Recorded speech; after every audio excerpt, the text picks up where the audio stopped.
What happens when an age-old conflict erupts into violence and chaos?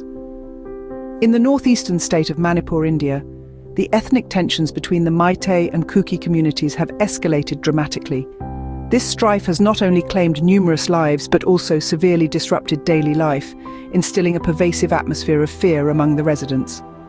The roots of this conflict are deep, woven through the fabric of local politics, culture, and historical grievances, making the path to peace a complex challenge.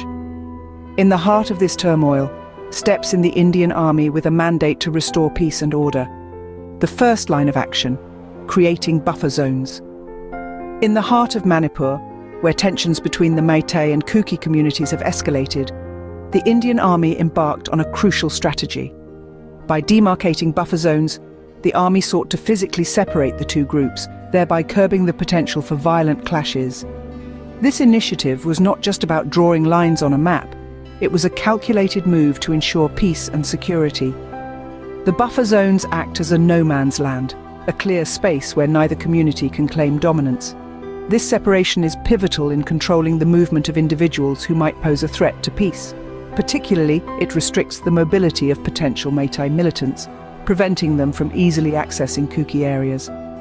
By limiting direct interactions between the groups, these zones serve as a breath of calm, reducing the frequency and intensity of confrontations. The presence of these zones also allows the army to monitor and manage the situation more effectively, ensuring a rapid response to any attempts at violence. A roadblock is a lifeline cut.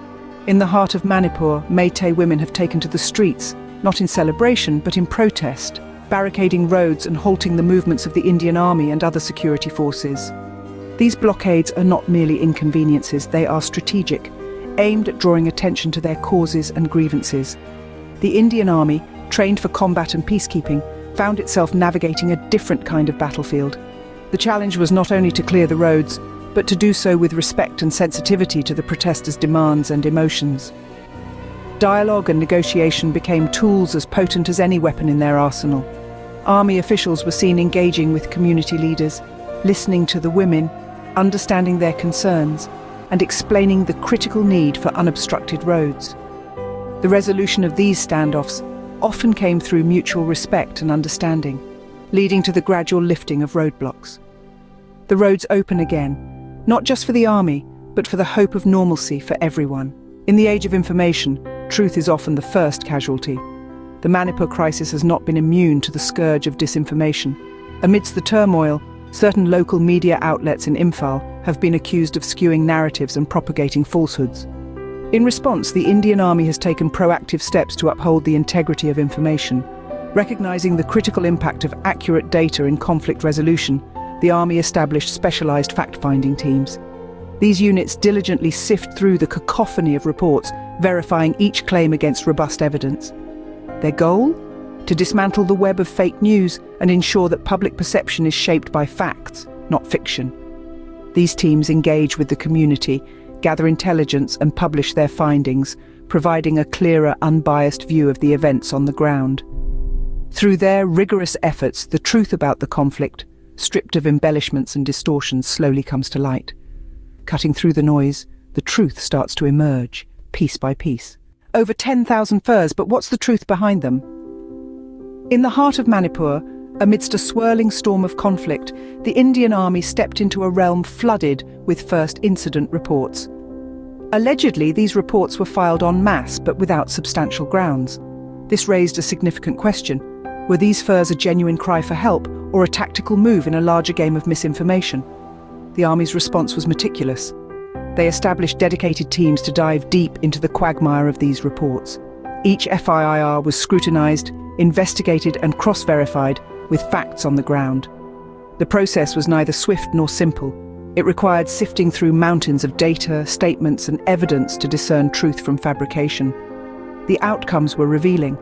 Many of the furs were found to lack legitimate basis, serving more as tools of influence rather than genuine reports of incident.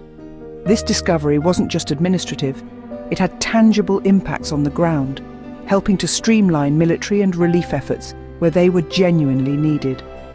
Each verified report shines a light on the real situation, dispelling shadows of doubt. Could politics be fueling the fire?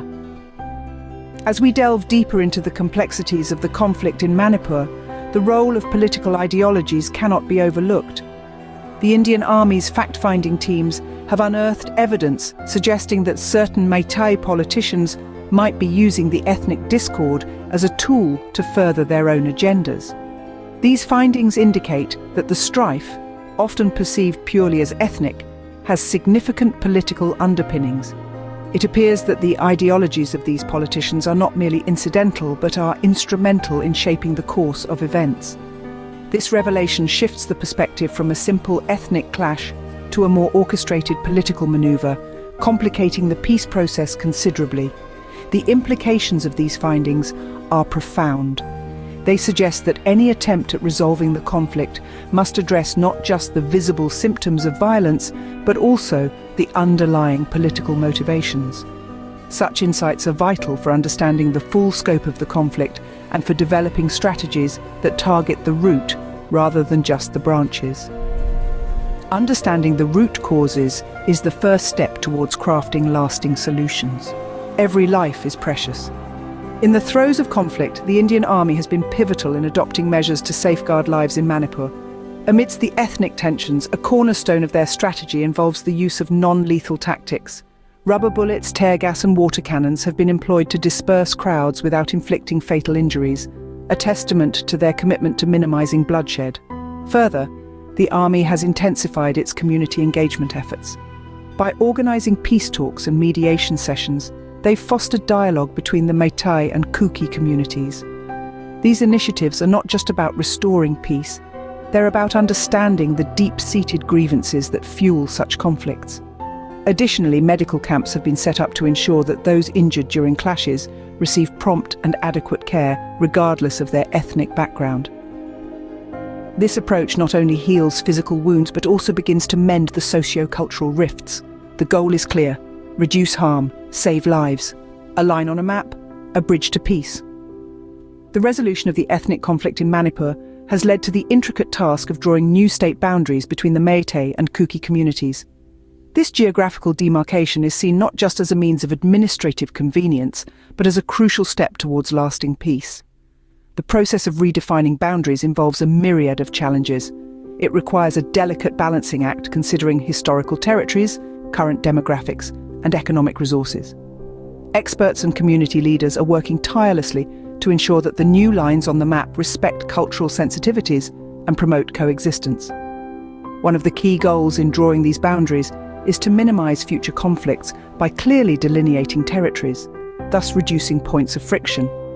Moreover, it aims to foster stronger governance and enable more focused development initiatives within each region. The potential impact of these new boundaries is profound. They are expected to enhance mutual understanding and respect between the Meitei and Kuki communities, leading to a more cohesive society. With every line drawn, the hope is for a boundary that unites rather than divides. As the dust settles, the journey of rebuilding begins. The Indian Army has played a pivotal role in the restoration of peace and order in Manipur. From establishing buffer zones to counteracting disinformation, their efforts have been crucial in minimizing casualties and fostering stability. The creation of new state boundaries marks a significant step towards lasting peace. It's imperative that all parties remain vigilant and cooperative to ensure the region's future is built on a foundation of mutual respect and understanding. For more insightful documentaries, remember to subscribe to Zelengam Media.